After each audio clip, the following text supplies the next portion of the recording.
Hi there, this is Michelle Rayburn. I'm the host of Indie Author Blueprint, and I want to welcome you here today.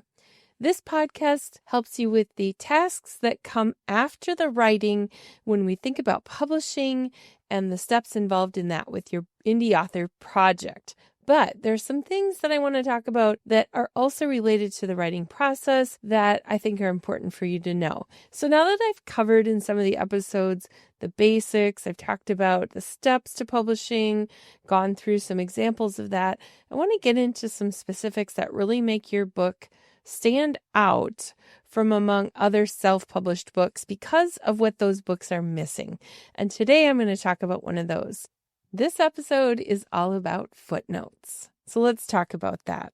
One of the things that I noticed right off the bat with some of the indie author projects I've worked on is that independent publishers often miss the footnotes. Now, I'm not talking about the funny little asides or things you might put there, but I'm specifically talking about the citations. One of the things I notice when I edit books is that they're often missing citations for somebody else's original work. And it might be that I can just tell that it's a topic that there's no way this author would have just known. They found it somewhere.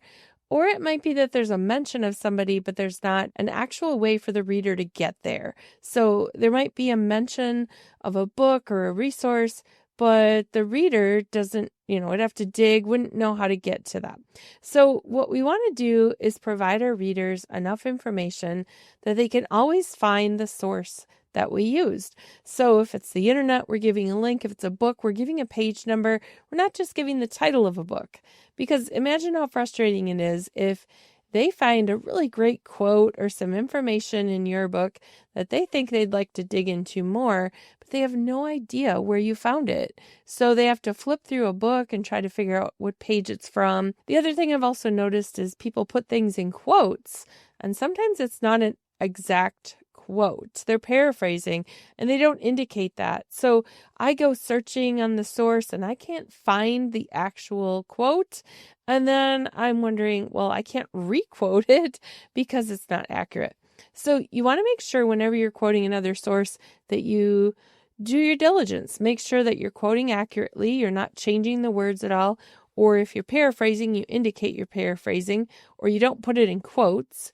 So those are, you footnote it, but you don't necessarily quote it word for word in quotes. You really want to make sure that you are giving credit where credit is due. We know that we don't know all things. We have to do a lot of research to find things. And so we might as well keep track of those sources and then make sure we give credit where credit is due. So this takes some work because, takes some work to get all of that information. There are times when you find a really great thing online and you can't verify it. It's on somebody else's article. It's in somebody else's website. It's maybe even in somebody else's book. And the problem is if they haven't done their job of footnoting, then you can't really quote them either because you need to go back to the original source if you can. You need to make sure that it matches and that they quoted it accurately as well.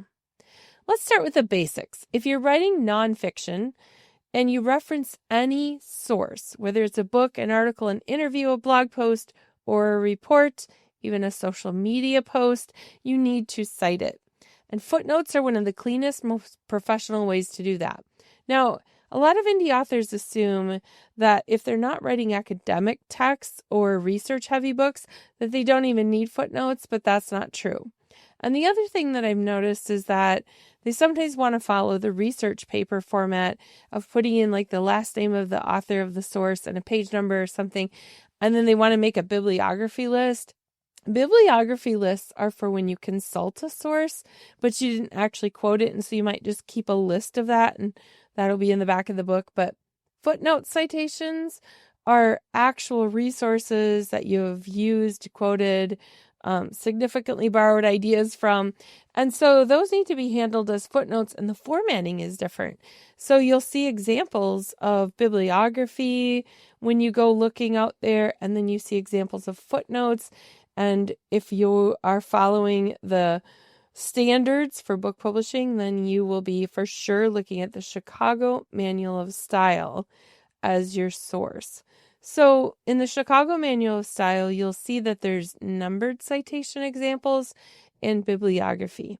And one of the things that's very different is whether there's a comma or whether there is a period between the elements and maybe the order of the name. For example, in a bibliography, you'll see last name, comma, first name for the author, but in a footnote citation, it's just first name, last name, comma, and then the title. So those examples matter.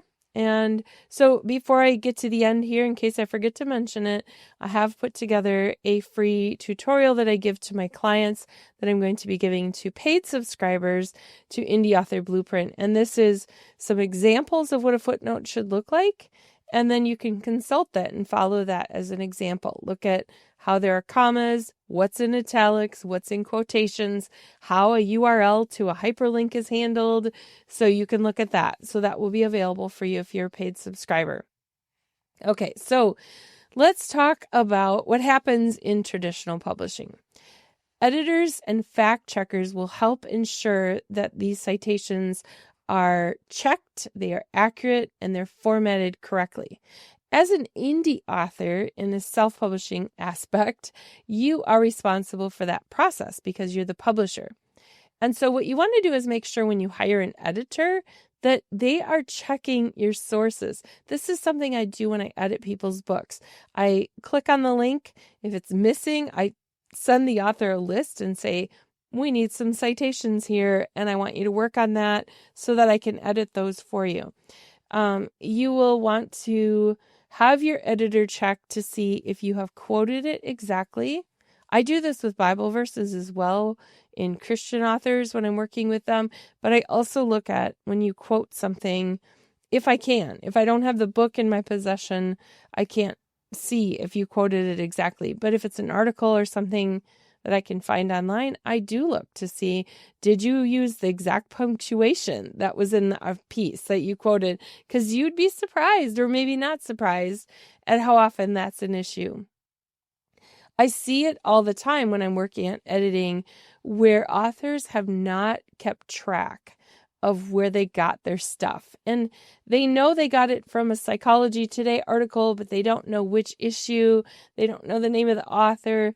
So in a second here, I'm going to talk about how you can track some of that as you go. It's easier if you have a tracking system in place. But one of the things I've noticed is that there are some nonfiction writers who have an amazing book, and it's packed with great research, and it has great stories from outside sources, but I'll notice there are 0 footnotes in the piece. And when I open that, before I even give a bid for editing, I know that if are no footnotes in that whole book, that there's going to be some significant work that needs to be done. So I will make a list and I will flag things and I will send it back to the author and have them work on getting those in line. I want to edit those footnotes as well. So that's why I want them inserted before I really do the full copy editing. So one of the things that happens for the reader then is if they open a book and they don't see any footnotes, for the savvy reader, they will know that this is a clear indication that it's probably a self-published book, because if you've noticed and you've picked up a traditionally published book, you will not find one that has 0 footnotes unless it's memoir, like a personal biography or something like that. Telling only your own story, fine. But if it's any kind of nonfiction that teaches anything or is presenting how-to, self-help, you are going to have footnotes in there. There has to be some in there. So even if you are using some content that you consider under fair use, you still should give credit. I've given credit even when something's in public domain. I want people to know I knew it was in public domain and that's why I used it. So it's just important to help the reader know that you've done it all in a legal way. Let's talk about how you can make footnoting then part of your writing process if you're working on your book right now. And then if you're scrambling to do it later, it's still possible to do it. It just is a little extra work. So one of the things I do is I use Microsoft Word while I'm working. Now, some people don't use Microsoft Word. They use some other software. And some of that makes it hard because it doesn't have just an automatic insert footnote option. So if you're doing that, you're going to have to find a system. I would suggest that you put it in parentheses or something right in the work, and later you move it into the footnote format. But whatever you do, you want to add something in real time. So when I quote something, a statistic or anything like that, I put the full URL or source right there. If I can, I'm using a book or something, I put the author name, the title, the publisher, everything I can, the page number, so that I don't have to find it later. And it can always be moved around in the manuscript. Like I said, it could be in the body and you can move it to a footnote, but it's hard to find it weeks later, days later. It's really hard to, it's just hard to insert it later because you have to think back. Was that something I got from the internet? Was it in a book? I don't know.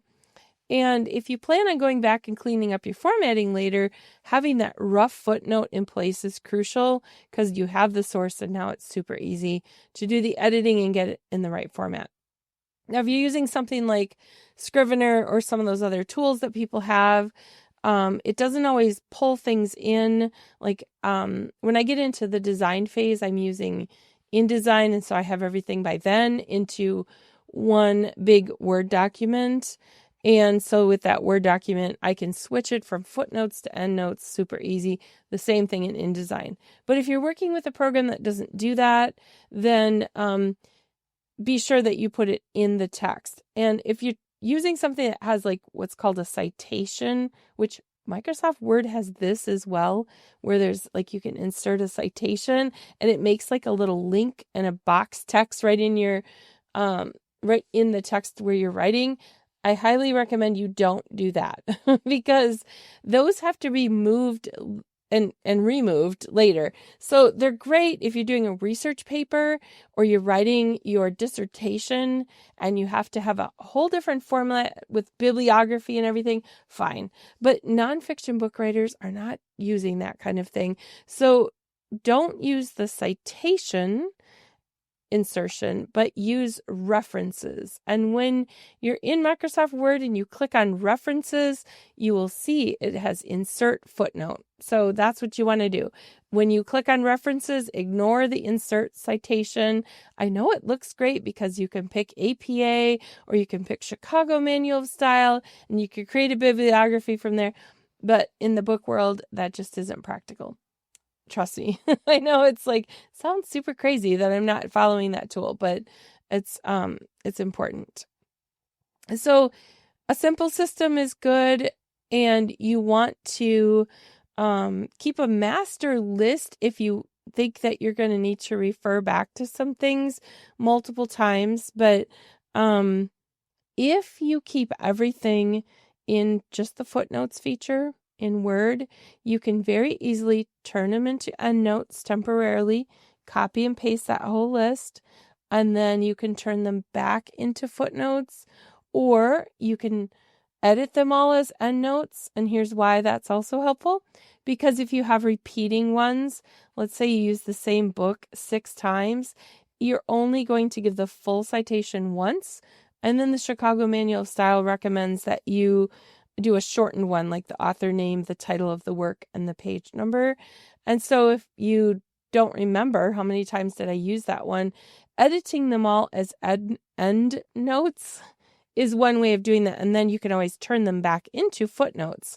It's super easy to do that in Word, to go back and forth and just convert them back. Okay, so I'm not going to go too far into the weeds because I think I already maybe have. I want to stick with keeping it really basic when we're talking about that. Let's see if there's anything I haven't covered that I think is really important. I've talked about not waiting until you're ready to publish to put that in.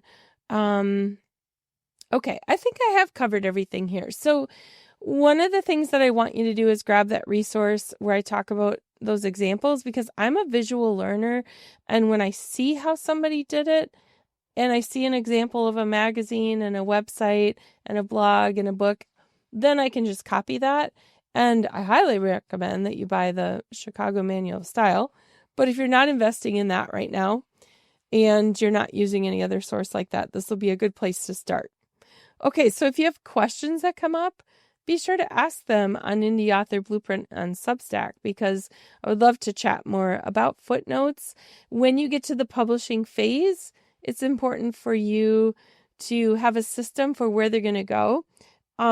Maybe you want to have them at the end of the book, and maybe you want to keep them on the pages. But while you're writing, you don't have to decide that. You have to just decide to keep track of the information.